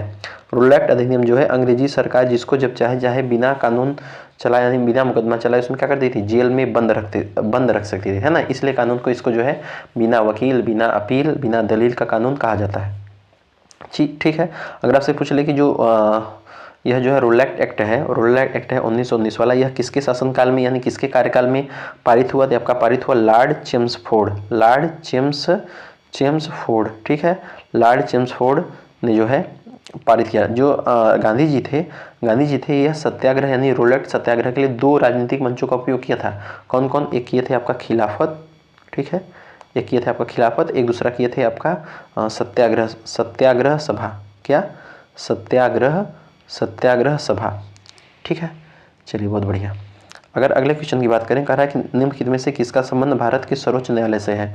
तो भारत का सर्वोच्च न्यायालय से संबंध किसका है, तो अपीली अधिकार, मूल अधिकार क्षेत्र, कॉलेजियम प्रणाली, तो सही एक से अधिक हो जाए, क्या हो जाएगा, एक से अधिक हो जाए। तो भारत का जो उच्चतम न्यायालय है यह अंतिम अपीली न्यायालय है, क्या है, उच्चतम जो न्यायालय है, सर्वोच्च न्यायालय जो है, यह सर्वोच्च न्यायालय कहिए चाहे उच्चतम न्यायालय कहिए, ठीक है। तो यह आपका उच्चतम क्या है, अंतिम अपीली यानी अंतिम बार यहाँ पे अपील आप कर सकते हैं, ठीक है। अनुच्छेद 131 के तहत क्या कहा गया है कि अनुच्छेद 131 के तहत जो उच्चतम न्यायालय का प्रारंभिक जो है क्षेत्राधिकार का उल्लेख है उसमें, ठीक है। तो ये चीज़ याद रखिएगा। चलिए अगला क्वेश्चन की बात करें। देखिए अगर आपका सर्वोच्च न्यायालय की बात करते हैं तो यह जो है इसका उद्घाटन कब किया गया था, इसका उद्घाटन किया गया था 28 जनवरी 1950 को, 28 जनवरी 1950 को इसका उद्घाटन किया गया था। चलिए अगले क्वेश्चन की बात करते हैं, इधर गया है। अगला क्वेश्चन कह रहा है कि 173वां संविधान संशोधन अधिनियम पंचायती राज चुनाव को लड़ने के लिए न्यूनतम कितनी आयु होना चाहिए, चलिए बताइए। तो इसका आंसर क्या हो जाएगा, न्यूनतम जो है होना चाहिए 21 वर्ष, ठीक है। तो याद रखिएगा। तो 73वें संविधान संशोधन के तहत पंचायती राज चुनाव लड़ने के लिए न्यूनतम आयु आपका 21 वर्ष होना चाहिए। कितना होना चाहिए, 21 वर्ष होना चाहिए, ठीक है। और अगर ये तो 73वें संविधान के लिए पंचायती राज की बात कर रहा है, अगर 74वें की बात करें तो ये आपका जो है 74वां जो नियम है यह जो है नगर पालिका का चुनाव लड़ने के लिए 21 वर्ष की आयु होना चाहिए। कितनी होना चाहिए? नगर पालिका, ये 74वें में लिखा गया है। ठीक है, तो 74वें में लिखा गया है। ठीक है, चलिए अगर आपका 73वां पूछे तो ये बता दीजिएगा, 74वां पूछे तो वो बता दीजिएगा। चलिए अगर अगला क्वेश्चन की बात करते हैं। अगला क्वेश्चन क्या कर रहा है? अगला क्वेश्चन कर रहा है कि एक पंचायत समिति किस स्तर पर एक पंचायती राज संरचना का संचालन करती है। एक पंचायत समिति जो है किस स्तर पर एक पंचायती राज संरचना का संचालन करती है? किस स्तर पर पंचायती राज संरचना का संचालन करती है? इसका आंसर बताइए। तो इसका आंसर क्या हो जाएगा? इसका आंसर हो जाएगा ब्लॉक स्तरीय निकाय। तो ब्लॉक स्तरीय निकाय, तो ब्लॉक स्तरीय निकाय एक पंचायती राज संरचना का संचालन करती है। ओके, चलिए तो काफ़ी बढ़िया क्वेश्चन है। किस समिति ने प्रतिस्पर्धा अधिनियम 2002 को अधिनियमित करने का सुझाव दिया? किस समिति ने प्रतिस्पर्धा अधिनियम 2002 को अधिनियमित करने का सुझाव दिया? तो ये आपके देते हैं एस राघवन समिति। कौन देते हैं? एस राघवन। जो एस राघवन समिति है यह जो है प्रतिस्पर्धा अधिनियम 2002 को अधिनियमित करने का सुझाव देते हैं। तो भारतीय प्रतिस्पर्धा आयोग जो है भारत सरकार का एक संवैधानिक क्या है? निकाय है। क्या है? संवैधानिक एक निकाय है। ठीक है, देखिए कुछ हम अगर समिति की बात करें, कुछ समिति की बात करें और उनके कुछ विषय की बात करें तो अगर हम आपको बता दें, देखिए कुछ समिति अगर आपके दिमाग में आ रहा होगा, एक आता है आपका ये जो रंगराजन समिति है। ये रंगराजन, ये तो आपका समिति जो है प्रतिस्पर्धा अधिनियम की बात कर रहा है। ठीक है, रंगराजन जो समिति है आपका भुगतान संतुलन की बात करता है। किसकी बात करता है? भुगतान संतुलन। भुगतान संतुलन, ठीक है, भुगतान संतुलन की बात कर रहा है। और एक यहाँ पे एक और दिया है कि विजय केलकर समिति। तो ये विजय केलकर समिति किसकी बात करता है? ये आपका पिछड़ी जातियों पर पिछड़ी जातियों की पहली समिति है। कौन? विजय केलकर। पिछड़ी जातियों की पहली समिति है। क्या है? पहली समिति है। ठीक है, तो पिछड़ी जातियों की पहली समिति। एक होती है आपकी समिति होती है खुसरो समिति। कौन सी समिति? खुसरो समिति। अगर खुसरो समिति की बात करें तो वह जो है कृषि ऋण की बात करता है। किसकी बात करता है? कृषि, मतलब ऋण लेते हैं ना, अरे यार ऋण लेते हैं, उसकी बात करता है। एक आता है आपका ज्ञान प्रकाश समिति। कौन होता है? ज्ञान प्रकाश समिति। ज्ञान प्रकाश समिति। तो जो ज्ञान प्रकाश समिति है यह आपका चीनी घोटाले की बात करता है। किसकी बात करता है? चीनी घोटाला। ठीक है, चीनी घोटाले की बात करता है। किसकी बात करता है? चीनी घोटाले की बात करता है। ठीक है, ये चीज़ याद रखिएगा। चलिए अगला क्वेश्चन कह रहा है कि बिहार में बहने वाली जो पवित्र नदी फल्गु नदी है निम्नलिखित में से किस नदियों के संगम से बनती है? चलिए बताइए। तो यह जो है फल्गु जो है यह किन नदियों के संगम से बनती है? तो किन नदियों के संगम से बनती है भाई साहब? तो यह बनती है आपका लीलाजन तो आती है, सोन नहीं, मोहाना और लीला। हाँ, तो मोहाना और लीलाजन नदी, मोहाना और लीलाजन नदी। ठीक, ये चीज़ याद रखिएगा। जो फल्गु नदी है यह जो है आपका मोहाना और लीलाजन नदी से जो है नदी के संगम से बनता है। तो देखिए इसका जो मुख्य धारा होता है ना, इसका जो मुख्य धारा होता है वह आपका मतलब जो फल्गु नदी का जो मुख्य धारा होता है वह निरंजना कहलाती है। क्या? निरंजना। तो निरंजना नदी के किनारे ही जो है आपका महात्मा बुद्ध को ज्ञान की प्राप्ति हुई थी। कहाँ पे ज्ञान की प्राप्ति हुई थी? निरंजना नदी के किनारे। कहाँ पे? बोध गया के निकट मोहना नदी जो होता है वह फल्गु नदी के नाम से जाना जाता है। ठीक है, याद रखिए। अच्छा, गया में क्या होता है? गया में जो है इसी नदी किनारे क्या किया जाता है? इसी नदी किनारे पिंडदान किया जाता है। क्या किया जाता है? गया में इसी नदी किनारे पिंडदान किया जाता है। क्या किया जाता है? पिंडदान किया जाता है। चलिए बायोलॉजी का क्वेश्चन आ गया, मतलब साइंस का क्वेश्चन आ गया। कह रहा है कि कौन सा अंडाशय द्वारा कौन सा कार्य किया जाता है? चलिए बताइए फटाफट क्वेश्चन। तो अंडाशय द्वारा मतलब किसका कौन सा कार्य किया जाता है? तो अंडाशय के द्वारा जो है प्रोजेस्टेरॉन का स्राव होता है, सही है। एस्ट्रोजन का स्राव है, ये भी सही है। डिम्ब का निर्माण, ये भी सही। तो इसका क्या हो जाएगा? उपयुक्त में से एक से अधिक। तो एक से अधिक इसका आंसर हो जाएगा। तो अंडाशय के द्वारा जो है प्रोजेस्टेरॉन का स्राव किया जाता है। ठीक है, प्रोजेस्टेरॉन, एस्ट्रोजन है ना, रिलैक्सिन हार्मोन जैसे मतलब काफ़ी जो महिला हार्मोन होते हैं उनका भी स्राव होता है। ये चीज़ याद रखिएगा। ये अंडाशय की बात करें। अगर हम वृषण की बात करें यानी कि जो मेल वाला होता है टेस्टिस, अंडाशय को क्या बोलते हैं? अंडाशय को बोलते हैं ओवरी। अगर हम वृषण की बात करें, वृषण जो मेल होता है टेस्टिस, TESTIC। तो टेस्टी जो होता है यह शुक्रुजन यानी शुक्राणु और शुक्राणुओं का निर्माण करता है। टेस्टोस्टेरोन हार्मोन का स्राव करता है कौन? वृषण यानी टेस्टिस करता है। चलिए अगला क्वेश्चन क्या कर रहा है? हाँ, कह रहा है कि इमली में कौन सा अम्ल होता है, बताइए आंसर फटाक से। तो इमली में आपका कौन सा अम्ल होता है? इमली में एकदम इजी क्वेश्चन, इमली में आपका होता है टार्टेरिक अम्ल। कौन सा होता है? टार्टेरिक अम्ल होता है। लैक्टिक अम्ल किसमें होता है? तो लैक्टिक अम्ल का जो है दूध खट्टे दूध वगैरह में होता है। मेथोनोइक अम्ल किसमें होता है? दूध हो गया मान लीजिए। मेथोनोइक जो अम्ल होता है यह किसमें होता है? तो मेथोनोइक अम्ल आपका होता है किसमें होता है? चलिए आंसर बताइए। देखिए कुछ अम्ल की बात कर लेते हैं। अगर चलिए हम कुछ अम्ल की अगर हम हमको बता दें तो जैसे अगर आपसे पूछ ले कि घास मूत्र, घास मान लीजिए और मूत्र मान लीजिए, ठीक है। तो घास मूत्र में कौन सा अम्ल होता है? तो घास मूत्र में आपका होता है बेंजोइक अम्ल। कौन सा? बेंजोइक अम्ल, बेंजोइक, ठीक है। तो घास और मूत्र में बेंजोइक अम्ल होता है। सिट्रिक अम्ल जो होता है नहीं। ऐसी बात करें कि हम सेब में बात कर रहे हैं, ठीक है। तो सेब में कौन सा अम्ल होता है? सेब में आपका होता है मैलिक अम्ल। कौन सा होता है? मैलिक अम्ल। सेब में मैलिक अम्ल होता है। फिटकरी में कौन सा अम्ल होता है? फिटकरी सोरा की बात करें तो फिटकरी सोरा में कौन सा अम्ल होता है? इसमें होता है नाइट्रिक अम्ल। कौन सा होता है? नाइट्रिक अम्ल। तो फिटरिक और सोरा की बात करते हैं तो इसमें हम नाइट्रिक अम्ल होता है। टमाटर में कौन सा अम्ल होता है भाई साहब बताइए? तो टमाटर में आपका होता है ऑक्जेलिक अम्ल, ठीक है। खट्टे फलों में सिट्रिक अम्ल होता है। चलिए अगला क्वेश्चन कर रहा है कि मिट्टी के तेल के बर्तन में बर्फ का टुकड़ा डाला जाता है। बर्फ के पिघलने पर मिट्टी के तेल की सतह कैसी होगी? तो बर्फ के पिघलने पर, बर्फ अगर पिघलेगा तो मिट्टी के तेल की सतह क्या होगी? तो मिट्टी के तेल की सतह गिरेगी। क्या गिरेगी? मिट्टी का, भाई साहब क्योंकि बर्फ का जो घनत्व होता है ना मिट्टी के तेल के घनत्व से अधिक होता है, इसलिए जब बर्फ पिघलकर पानी बनती है तो पानी का घनत्व बढ़ जाता है। अतः क्या होता है कि तो वस्तु का जो घनत्व बढ़ने पर क्या होता है कि ना उसका आयतन कम हो जाता है। इसी कारण जो है मिट्टी के तेल में जो बर्तन होता है वह बर्फ का टुकड़ा पिघलने पर मिट्टी के तेल से सतह से क्या हो जाए? गिरेगी। क्या होगी? गिरेगी, है ना। ये चीज़ याद रखिए। घनत्व वाली बात आती है। देखिए घनत्व का अगर हम फार्मूला की बात कर लें, डेंसिटी घनत्व, तो घनत्व बराबर क्या होता है कि द्रव्यमान बटे आयतन, है ना। ये चीज़ याद रखिएगा। एक होता है इसमें जो है घनत्व को लेकर एक सिद्धांत आता है आर्किमिडीज का सिद्धांत। कौन सा सिद्धांत आता है? आर्किमिडीज का सिद्धांत। अगर हम आर्किमिडीज सिद्धांत की बात करें कि यानी कि कोई भी वस्तु अगर जैसे मान लीजिए कोई वस्तु जो है किसी द्रव में मतलब पूरी तरह जो है या फिर आंशिक रूप से अगर डुबोई जाती है तो उसके भार में जो होता क्या होता है? उसके भार में जो है कमी का आभास होता है। क्या होता है? कमी का आभास होता है। जो भार में यही जो आभासी कमी होती है वह द्रव के भार के बराबर होती है और इसीलिए इसको क्या कहते हैं? इसीलिए इसको आर्किमिडीज का सिद्धांत बोलते हैं। क्या बोलते हैं? आर्किमिडीज का सिद्धांत बोलते हैं। चलिए अगला क्वेश्चन कर रहा है कि शोषण मूल किसमें पाए जाते हैं? चलिए बताइए इसका आंसर। तो शोषण मूल किसमें पाए जाते हैं भैया? तो इस यह पाए जाते हैं आपका मरुद्भिद में पाए जाते हैं, लवणोभिद पाए जाते हैं, जलोदभिद, ये जो है एक से अधिक में पाए जाते हैं। निम्नलिखित में से कौन सा स्वस्थानी के संरक्षण के अधिनियम नहीं है? तो कौन सा स्वस्थानी के संरक्षण के अधिनियम नहीं है? इसको बताइए कौन सा स्वस्थानी के संरक्षण के अधिनियम नहीं है?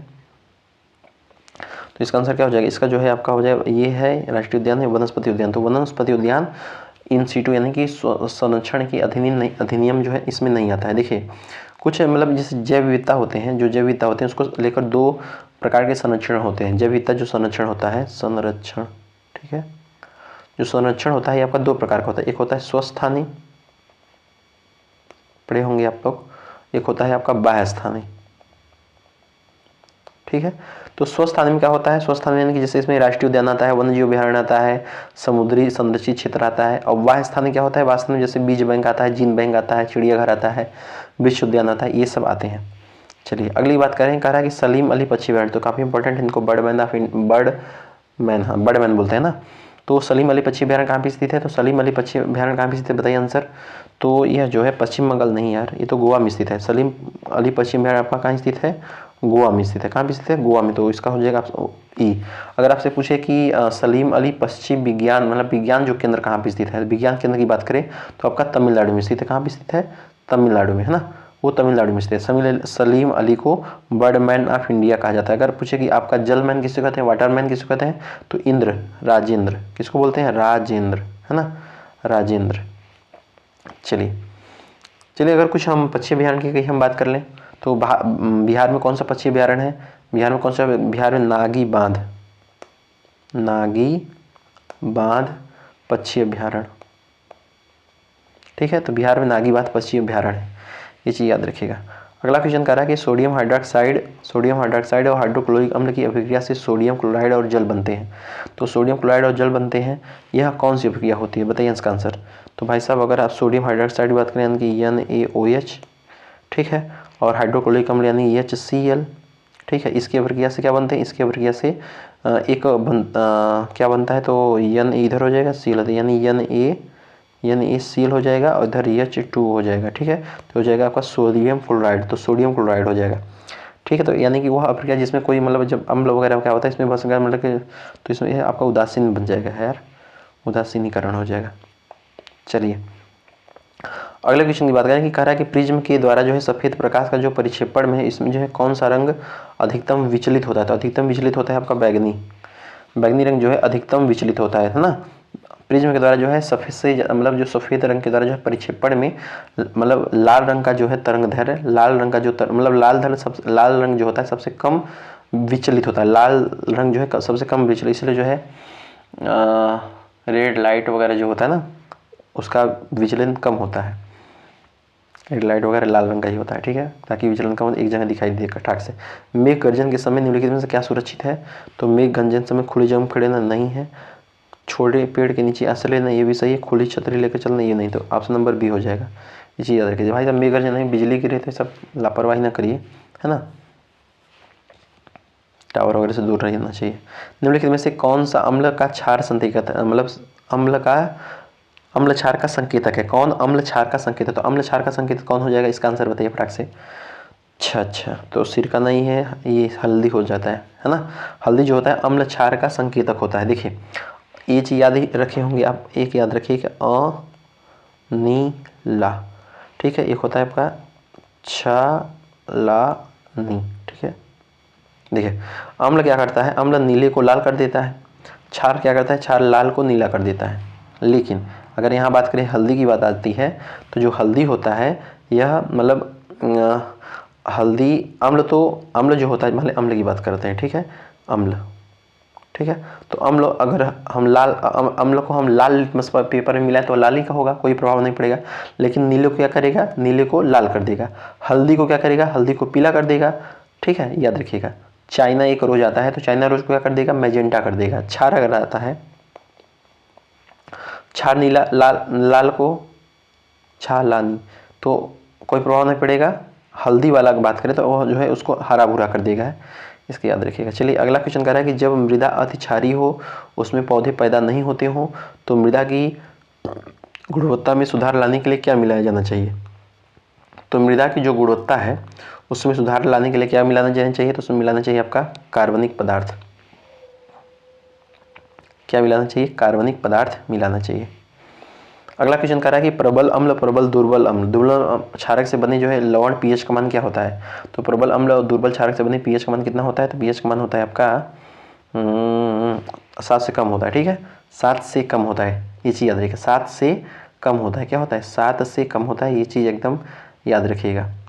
चलिए अगला क्वेश्चन की बात करें, कह रहा है कि एक इकाई के समय में एक इकाई क्षेत्रफल से गुजरने वाले फोटानों की संख्या क्या कहलाती है। तो एक इकाई समय में मतलब एक इकाई समय में एक इकाई क्षेत्रफल से गुजरने वाले फोटानों की संख्या क्या कहलाती है।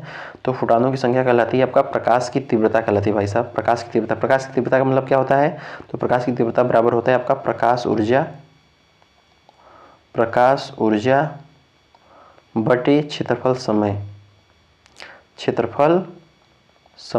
तो प्रकाश ऊर्जा बटे क्षेत्रफल समय। जो प्रकाश होता है वो छोटे छोटे पैकेटों से बना होता है ना, जिसको फोटॉन बोला जाता है। क्या बोलता है, फोटॉन बोलता है। एक प्लांक नियतांक आता है, प्लांक नियतांक। देखिए फोटॉन ऊर्जा जो होता है, फोटॉन ऊर्जा बराबर क्या होता है, फोटॉन ऊर्जा बराबर क्या होता है आपका HV, है ना, HV। तो जो होता है, जो H होता है ये आपका प्लांक नियतांक होता है। क्या होता है, प्लांक नियतांक। इसका वैल्यू याद रखना बहुत जरूरी है, ये तो बचपन से याद होगा, काफ़ी बार आ चुका है।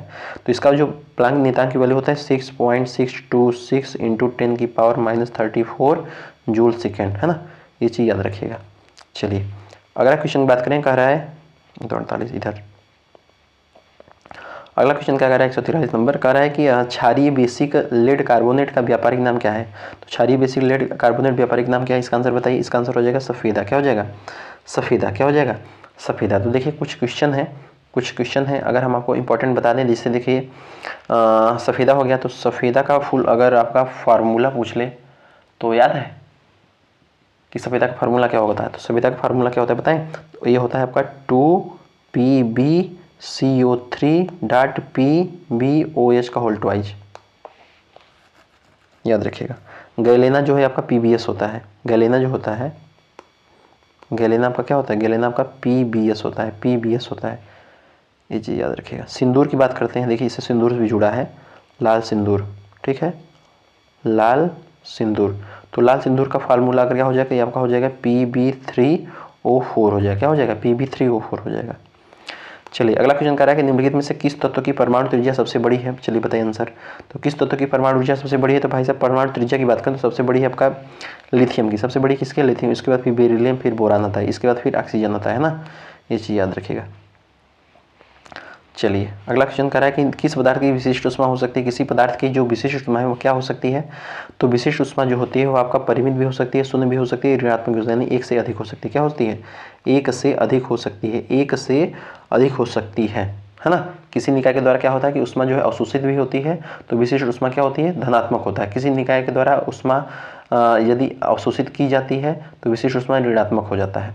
चलिए अगर अगले क्वेश्चन की बात करें, अगला क्वेश्चन कह रहा है कि निम्नलिखित में से किस ऊर्जा में परिवर्तन, किसी ऊर्जा परिवर्तन में घर्षण बल शामिल होता है। किसी ऊर्जा में घर्षण बल किसमें शामिल होता है, तो आपका शामिल होता है गतिज ऊर्जा के ऊष्मीय ऊर्जा में। गतिज ऊर्जा के ऊष्मीय ऊर्जा में यह शामिल होता है। अगला क्वेश्चन कह रहा है कि माना कि आप जमीन पर रखे सूटकेस को उठाकर एक टेबल पर रखते हैं। माना कि आप जमीन पर रखे सूटकेस को उठाकर एक टेबल पर रखते हैं, तो आपके द्वारा सूटकेस पर किया गया कार्य निर्भर नहीं करेगा। किस पर निर्भर नहीं करेगा ये बताइए। तो सूटकेस पर लिए गए मार्ग पे, इस गतिविधि में जो है आपके द्वारा लिए गए समय पे, सूटकेस के वजन पर। तो किस में निर्भर नहीं करेगा, तो यह आपका करेगा एक से अधिक पे निर्भर नहीं करेगा। ठीक है, चलिए अच्छा अगला क्वेश्चन कह रहा है कि बाह्य बलों की अनुपस्थिति में एक छोटी बूंद जो है आकृति को निर्धारित करने वाला कारक है। तो एक छोटी बूंद को आकृति को निर्धारित करने वाला कारक है भाई साहब, छोटी बूंद होता है आपका पृष्ठ तनाव होता है। क्या होता है, पृष्ठ तनाव की अगर हम बात करें तो जो पृष्ठ तनाव होता है ना, पृष्ठ तनाव जो होता है, तो यह जो होता है आपका बल बटे लंबाई पर डिपेंड करता है ना, बल बटे लंबाई। ये चीज़ याद रखिए, फोर्स अपॉन यल। चलिए अगला क्वेश्चन देखते हैं। अगला क्वेश्चन क्या कह रहा है, अगला क्वेश्चन कह रहा है कि किसी तारे के द्वारा उत्सर्जित प्रकाश का जो किरण होता है, किसी तारे के द्वारा जो उत्सर्जित प्रकाश का किरण, मतलब जो किसी तारे के द्वारा उत्सर्जित प्रकाश ऊर्जा जो होती है वह किसके कारण होती है। प्रकाश ऊर्जा किसके कारण होती है, इसका आंसर बताइए। जो किसी के तारे के द्वारा उत्सर्जित प्रकाश ऊर्जा वह किसके कारण होती है, प्रकाश ऊर्जा किसके कारण होती है। तो प्रकाश ऊर्जा किस कारण होती है, आपके नाभिक के मिलने के कारण होती है। किसके कारण होती है, नाभिक के मिलने के कारण होती है। किसके कारण होती है, नाभिक के मिलने के कारण होती है। 150वां क्वेश्चन। तो कह रहा है कि दो असमान द्रव्यमान आपस में एक दबी स्प्रिंग से जुड़े हैं। जब एक माचिस के धागे को जलाकर स्प्रिंग छोड़ा जाता है तब दोनों के द्रव्यमान एक दूसरे से दूर छटक जाते हैं। यह किस कारण होता है, आपका होता है संवेग के कारण। किस कारण होता है, संवेग कारण होता है ना। जैसे मान लीजिए कि ये जो एक मान इधर हो गया, एक इधर, एक आपका द्रव्यमान हो गया, इधर मान लीजिए स्प्रिंग है। ठीक है, स्प्रिंग से ये आपका बंधा है, और एक इधर हो गया। ठीक है, तो ये भी आपका स्प्रिंग से बंधा है। तो अगर असमान है तो माचिस से के धागे को जलाकर स्प्रिंग को छोड़ दिए हैं, धागे जला दिए, छोड़ दिया, तो दोनों एक दूसरे छटक कर क्या हो लेंगे, संवेग के साथ। द्रव्यमान प्लस संवेग क्या होता है, द्रव्यमान और वेग का गुणनफल होता है ना। जो संवेग होता है भाई साहब, यह क्या होता है, यह जो है द्रव्यमान और वेग का गुणनफल होता है। संवेग का यह सही मात्रा क्या होता है, किग्रा मीटर पर सेकेंड होता है। क्या होता है, किग्रा मीटर पर सेकेंड होता है। तो आपका ये 150 क्वेश्चन हो जाता है। ठीक है, आप देख सकते हैं कि 150 क्वेश्चन आपका कंप्लीट हो गया है। बाकी रीजनिंग और मैथ का क्वेश्चन बचा है तो उसको आप देख सकते हैं एक बार। चलिए, तो ये देखिए कह रहा है कि 9 संख्याओं का औसत 40 है। पहली 5 संख्याओं का औसत 38 है। और अंतिम 5 संख्याओं का औसत 50 है, तो पाँचवीं संख्या क्या होगी? इसका आंसर बताइए। कह रहा है कि पहली 9 संख्याओं का औसत 40 है। क्या है? 9 संख्याओं का औसत 40 है। 9 संख्याओं का औसत 40 है, तो पहली 5 संख्याओं का औसत 38 है, अंतिम 5 संख्याओं का औसत जो है 50 है, तो इसका आंसर क्या होगा? आंसर कोशिश करिए सॉल्व करने की। देखिए बहुत बढ़िया तरीका है। अगर हम आपको बताएं तो अगर आपसे पूछे कि 9 संख्याओं का योग जो है आपका 40 है, तो टोटल कितना हो जाएगी? 9 चौक 36, टोटल हो जाएगा आपका 360। ठीक। अगर आपसे पूछ ले कि पहली 5 संख्याओं का औसत यानी पहली 5 का योग कितना है, तो पहली 5 का योग 38 गुणित 5 कर ले, तो 38 गुणित 5 38 पंचे कितना हो जाता है? 38 पंचे 190 आ जाएगा। और अंतिम 5 संख्याओं का औसत 50 है, तो 5 बचे 25 250 हो जाएगा। ठीक है, तो ये इन दोनों को जोड़ दीजिए और 360 में से घटा दीजिए। ठीक है, वही इसका आंसर हो जाएगा, वाजिब संख्या। तो इसका आंसर क्या हो जाएगा? इसको घटाइए 0। ठीक,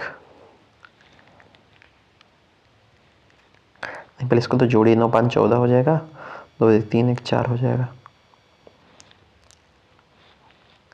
360 40 40 80 80 बचेगा यार, इसका आंसर 80 होगा। ठीक है, चलिए अगला क्वेश्चन कह रहा है कि उस आकृति का चयन कीजिए जो दी गई आकृति में अंतर्निहित है। तो भाई दी गई आकृति में अंतर्निहित है, कौन अंतर्निहित है भाई? इसको देखिए, कोशिश करिए। तो कौन सा अंतर्निहित है? इसमें हमको यही लग रहा है, ऑप्शन नंबर बी। ठीक है, अगला क्वेश्चन देखिए। कह रहा है कि निम्नलिखित में से 4 संख्याएं दी गई हैं, 3 संख्या ए प्रकार से समान है, तो यह जो है किससे कौन एक दूसरे से मतलब क्या है? तो 3 - 2 1 आ जाएगा, 7 - 4 3 आएगा, 9 - 3 5 नहीं 4 है, तो यही असमान है, यही असमान है। कह रहा है कि निम्नलिखित में से 4 समूहों में 3 अक्षर किसी एक प्रकार से समान है और एक असमान है। असमान अक्षर समूहों का चयनित करिए। तो असमान अक्षरों का चयनित करिए, कोशिश करिए, इसका चयनित करिए। तो देखिएगा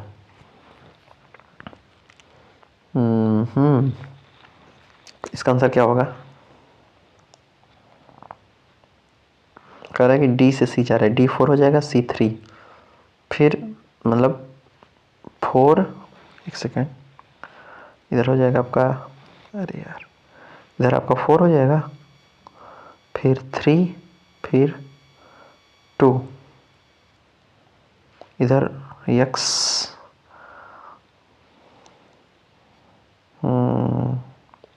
तो यही कोई ट्रिक है, इसको थोड़ा आप देख सकते हैं किस तरीके से आपका हो रहा है। ठीक है, चलिए इसको देख लीजिएगा, इसी तरीके से होगा। तो इसका आंसर कहीं हम आपको बता दें, इसका आंसर नंबर बी होगा शायद हिसाब से। चलिए अगला क्वेश्चन देखते हैं। अगला क्वेश्चन क्या है कि प्लास्टर क्या है? PAS, प्लास्टर नहीं है, PASTEUAR है, इसको करिए। तो देखिए इसको PTA इधर साइड रखा है, इसको जो है आप इसको इसमें किया गया है और इसको 70 में, तो काफ़ी इजी क्वेश्चन है, ये भी आप कर सकते हैं। इसका आंसर हो जाएगा आपका ए हो जाएगा। सॉल्व कर लीजिएगा, सॉल्व करके रखें। नीचे दिए गए समीकरण को सही करिए, किन दो चिन्हों को आपस में बदला जाना चाहिए। तो इसको बदला जाना चाहिए, बदलने का प्रयास करिए। तो 12 चौक 48, एक चुक्का लगाइए। पहले कोई भी वैल्यू, इसको रख लीजिए या इसको रख लीजिए या इसको रख लीजिए, कोई भी वैल्यू रखिए और सॉल्व करिए। अगर 11 आ जाता है तो उसका आंसर हो जाएगा, इसका नंबर ऑप्शन नंबर सी होगा। चलिए कह रहा है कि वस्तु विनिमय जो है वह किस प्रकार, वस्तु जो विनिमय है वह वस्तु में संबंधित है। तो कौन सा किस प्रकार संबंधित है? तो उपचारों से संबंधित है, पत्र व्यवहार संबंधित है, आवागमन ट्रैफिक संबंधित है। यानी कि जिस प्रकार वस्तु का जो विनिमय होता है, वस्तुओं क्या होता है, वस्तुओं का वस्तु विनिमय, वस्तुएं, मतलब उसी प्रकार पत्र का एक दूसरे जगह से जाना पत्र व्यवहार कहलाता है। आवागमन ट्रैफिक, तो पत्र व्यवहार भी हो जाएगा। और भी लग रहा है सही, बहुत तगड़ा क्वेश्चन है। कह रहा है कि यदि हेड को 37 के रूप में, यदि हेड को 37 के रूप में कह रहा है ना, H8 E5 A1 D4 8 5 13 13 1 14 14 4 18, तो 34 के रूप में क्या हो जाता है 18, अच्छा 37 आ रहा है ना, 18 दूना 36 प्लस 1। और बैंक को 57 के रूप में, बैंक यानी कि B2A1 N14 K11 जोड़िए, 14 10 24 1 25 25 1 26 26 2 28 28 गुणित 2 कितना हो जाएगा 56, 56 प्लस 1 57, तो 57 है ना, सही है। तो उसी प्रकार काइट को किसके बोलेंगे तो के हो जाएगा K11 I9 T20 E5 जोड़िए, 20 10 30 30 10 40 40 5 45 45 गुणित 2 90 आ जाएगा, 90 plus 1 91, option number C. Bharat और सपना पति पत्नी है, रोहित और भरत भाई हैं, सुरेश रोहित के पिता हैं, सपना का पुत्र जो है कृष्ण है, क्रिस सुरेश से किस प्रकार संबंधित है, इसका आंसर बताइए। तो ब्लड रिलेशन का सवाल है, इसका आंसर क्या आ जाएगा, इसका आंसर आएगा आपका पौत्र, इसका आंसर आएगा पौत्र, ठीक है, यहाँ पे आप देख लीजिएगा। अगला क्वेश्चन कर रहा है कि 20 वर्ष की पहले पिता की आयु अपने पुत्र से 12 गुना थी, अब पिता की आयु अपने पुत्र से 2 गुना हो गई, तो पुत्र पिता की वर्तमान आयु क्या है, ये आराम से ये क्वेश्चन है, आप रख सकते हैं, ठीक है। कह रहा है कि निम्नलिखित में से कौन सा ये युग्म जो है किसी एक प्रकार से समान है और सभी शब्द एक युग्म असमान है, असमान युग्म का चयन करिए। तो असमान युग्म कोकड़ी आपका गोवा का है, ढोंगड़ी जम्मू कश्मीर है, तमिल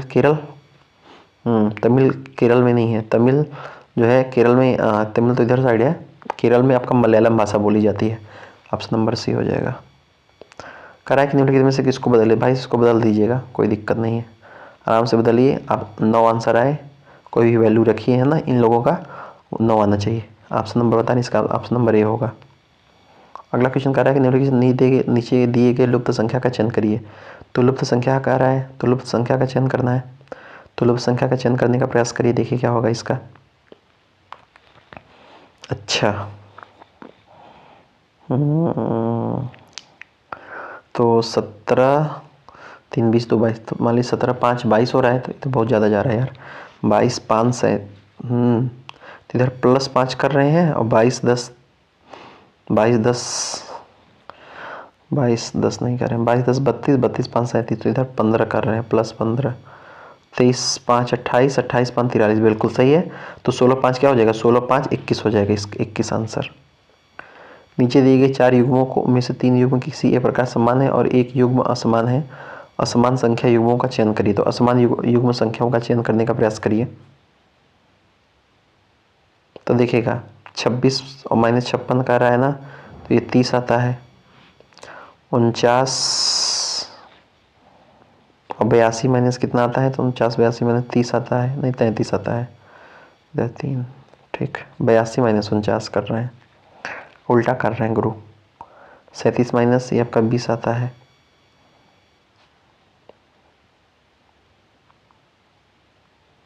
तो इसको आप देखिएगा। अच्छा 30 आ रहा है, 33 आ रहा है, 20 आ रहा है ना, तो इसको आप देख लीजिएगा एक बार, इजी, कोई दिक्कत नहीं। अगला क्वेश्चन कर रहा है 45वां, ये भी आप चिन्ह बदलिए, कोई दिक्कत नहीं है। निम्नलिखित में से कौन सा श्रृंखला का अगली संख्या का पहचान करने के लिए बोल रहा है, इसको ट्राई करने का प्रयास करिए, देखिए क्या कर रहा है। कह रहा है 57 से आपका 62 जा रहा है, तो 57 5 62 हो जाएगा, 62 से 31 यानी घट गया आधा, 31 62, फिर 31 5 37 हो, 31 5 36 हो रहा है, 36 का फिर आधा हो गया, फिर 18 दूना क्या हो जाएगा, 18 पंचे नहीं 18 5 हो जाएगा, 18 5 23 हो जाएगा, ठीक है। पहले प्लस 5 हो रहा है, फिर आधा घट जा रहा है, फिर प्लस 5 हो रहा है, तो इसका आंसर नंबर 23 हो जाएगा। अगला क्वेश्चन क्या कर रहा है, अगला क्वेश्चन कर रहा है कि यदि घातांक कितना है तो x बराबर 4, तो भाई साहब इसको इस वैल्यू में रखो, 2 की पावर 4 को जो है, मतलब ये 6 जो 16 है, इसको भी उस तरीके से बनाओ ना, 2 की पावर 4 उसमें कन्वर्ट करो, तो जैसे ये 2 की पावर x प्लस 4 हो गया, तो 16 कितना होगा, तो 16 जो है 2 की पावर 4 होगा ना, 2 दूनी 4 4 दूनी 8 8 दूनी 16, तो ये बराबर 2 की पावर 4 और इंटू एक्स हो जाएगा, तो 4x बराबर ये तो कैंसिल हो जाएगा ना, तो ये 4x हो जाएगा, ये 2x प्लस 4 हो जाएगा, तो इधर हो जाएगा आपका 2x प्लस 4 बराबर 4x। ठीक, 2x इधर जाएगा 6x हो जाएगा। ठीक है, या फिर 2 ये इधर आएगा तो 2x बचेगा, उधर 4 आएगा, यानी इनमें टोटल यानी कि x की वैल्यू क्या आ जाएगी, x की वैल्यू 2 आ जाएगी, तो उसको वैल्यू रख देंगे। x की पावर 4 की बात कर रहे हैं ना, तो 2 की पावर 4 ही आपका हो जाएगा 16 ही आएगा आंसर। सही है यार। यदि किसी संख्या का 75%, यदि किसी संख्या का 75%, यानी कि मान लीजिए कोई संख्या है उसका किसी संख्या का 75%, मान लीजिए कोई संख्या है, इस संख्या का 75% यानी 75% उसके 25% का औसत 240 है, तो उसका x के 25% का औसत 240 है। इधर से 240 बटे कितनी संख्या, 1 2 3 3 संख्या हो जाएंगी, तो इसको सॉल्व करेंगे आंसर आ जाएगा। तो ये समीकरण है, इसको भी आप सॉल्व कर लीजिएगा। मतलब जैसे कि एक्स स्क्वायर, देखिए बता दे रहे हैं कि x square plus 2x plus 3 के बराबर, इसमें वैल्यू रखेंगे ना अल्फा बीटा वगैरह जो मान के रखते हैं, आंसर हो जाएगा। चलिए अगला क्वेश्चन क्या कर रहा है कि एक आदमी जो है 6 आदमी जो है 6 आदमी 1/4 काम 2 दिन में कर सकते हैं। इस काम को 2 दिन में पूरा करने के लिए कितने और आदमियों की आवश्यकता पड़ेगी। तो ये भी वर्क एंड टाइम क्वेश्चन है, यहाँ पे आप देख सकते हैं। आंसर अगर हम आपको इसको बता दें, फटाफट चल रहे हैं, ठीक है, 18 होगा। किसी धनराशि 5 वर्ष का साधारण ब्याज उस राशि का 2/5 भाग है। इजी क्वेश्चन, साधारण ब्याज मूलधन। ठीक है, ऑप्शन नंबर सी हो जाएगा, कोई दिक्कत नहीं है। देखो जो इजी है वो थोड़ा बताते चल रहे हैं, जो थोड़ा टाइम टेकन है उसको हम छोड़ दे रहे हैं। आप अपने से सॉल्व करने का प्रयास करिए। देखिए 2 बेलनों का अनुपात है, तो 3/2 में है। ठीक है, यानी कि व्यास कह रहा है, उसका आयतन बराबर है, उसकी ऊंचाई का अनुपात क्या है, तो वही पाई आर स्क्वायर एच बराबर पाई आर स्क्वायर। देखिए 1 1 कर लीजिए, इधर साइड 2 2 कर लीजिए, वैल्यू रख देंगे, आंसर आ जाएगा। ठीक, चलिए 4/9 आएगा इसका आंसर। कोई व्यापारी अपनी चीज़ों को क्रय मूल्य से 20% अधिक मूल्य अंकित करता है। ठीक है, तो वह अपने ग्राहकों को अंकित मूल्य पर 8% का बट्टा देता है, उसका लाभ प्रतिशत ज्ञात कीजिए। ये भी बढ़िया क्वेश्चन है, इजी क्वेश्चन, कोई दिक्कत नहीं। 10.4% इसका आंसर होगा। ABC किसी कार्य को 6 दिन 12 दिन 15 दिन में पूरा कर सकते हैं, है ना। तो इसका 6 ले लीजिए, 12 ले लीजिए, 15 ले लीजिए, इसका एलसीएम लीजिए, क्या हो जाएगा, 12 पंचे 60, 60 आ जाएगा। ठीक है, 5 चौका 60। तो कह रहा है कि 1/8 कार्य पूरा हो जाने के बाद, यानी कि जो 60 है, 60 का 1/8 यानी कि इसका 1/8 कर लीजिए। ठीक है, इसका कार्य हो जाने के बाद C कार्य छोड़ देता है, तो शेष कार्य कब होगा, तो ये भाई टाइम एंड वर्क का थोड़ा सा क्वेश्चन है, टाइम टेकन है, आप सॉल्व कर लीजिएगा। 3 नल ABC 12 15 20 घंटों में भरती है। यदि A नल पूरा समय खुला रहे और B और C की बारी बारी से 1 घंटे के लिए खोले जाते हैं, तो टंकी कितने समय में भर जाएगी। ये भी ठीक ठाक क्वेश्चन है ना। इसका आंसर हो जाएगा आपका C आएगा। कहाँ गया, इसका आंसर क्या हो जाएगा, C हो जाएगा। ठीक है, चलिए तो अच्छा एक ट्रेन वाली बात आ गई, ट्रेन वाला क्वेश्चन कर रहा है। इसका कह रहा है कि एक ट्रेन पहले 10 मिनट में 35 किलोमीटर की घंटा से गति करती है और दूसरे मिनट में 5 मिनट में 20 किलोमीटर घंटा से गति से चलती है, तो कुल 15 मिनट में जो है ट्रेन की औसत गति कितनी रही। तो ट्रेन की औसत गति है कुल दूरी बराबर कुल समय, तो इसको सॉल्व करेंगे, इसका आंसर 30 आ जाएगा। तो कई सारे क्वेश्चन हैं, ठीक है, यहाँ पे आप देख सकते हैं मैथ का बढ़िया क्वेश्चन है। समय नहीं है मेरे पास, कोई बुला रहा है, हमको वहाँ पे जाना है। ठीक है, तो चलिए नेक्स्ट पार्ट में मिलते हैं, तब तक के लिए धन्यवाद। यहाँ पे हम लोग जो है 150 क्वेश्चन को कर चुके हैं टोटल। ठीक है, मैथ के 2 क्वेश्चन बचे गए हैं, उसको आप सॉल्व कर लीजिएगा, है ना। तो चलिए धन्यवाद, जय हिंद जय भारत, वंदे मातरम, इंकलाब जिंदाबाद। Thank you.